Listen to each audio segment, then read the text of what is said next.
Hello friends, welcome to my channel. இன்றைக்கி ஒரு சூப்பரான மட்டன் வறுவல் எப்படி செய்யலான்னு பார்க்கலாம். இது வந்து ரெண்டே பொருளை வச்சு செஞ்சிடலாங்க, டக்குன்னு செஞ்சிடலாம். வாங்க எப்படி செய்யலான்னு பார்க்கலாம்.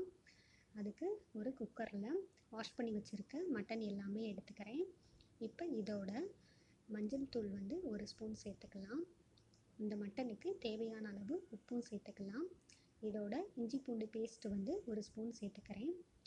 இப்போ இதோட கொஞ்சமாக தண்ணியை சேர்த்துக்கலாம் மட்டன் வேகிறதுக்காக. இப்போ இதை வந்து நல்லா மிக்ஸ் பண்ணி விட்டுக்கிறேன். இப்போ இந்த மட்டனை ஒரு 3-4 விசில் வரைக்கும் விட்டு எடுத்துக்கலாம்.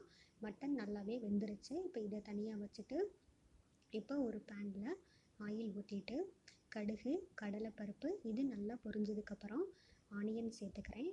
நான் சின்ன வெங்காயம், பெரிய வெங்காயம் ரெண்டுமே சேர்த்துக்கிறேன். இதை நல்லா வதக்கிட்டு இப்போ இதோட ஒரு ஸ்பூன் இஞ்சி பூண்டு பேஸ்ட்டு சேர்த்துக்கிறேன். இதையும் நல்லா மிக்ஸ் பண்ணி விட்டுக்கலாம். இப்போ வேக வச்சுருக்க மட்டனை வந்து சேர்த்துக்கிறேன்.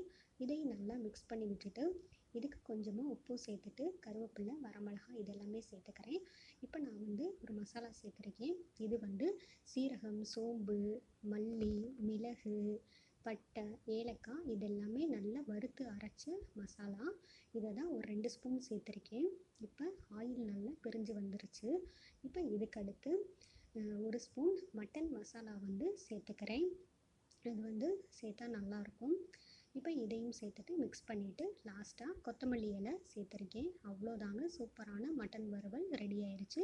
இன்றைக்கி இதாங்க எங்களோட சண்டே சமையல். ஒயிட் ரைஸ், மட்டன் குழம்பு, மட்டன் வறுவல். உங்களுக்கு நம்ம சேனல் பிடிச்சிருந்தா சப்ஸ்கிரைப் பண்ணுங்கள். தேங்க்யூ.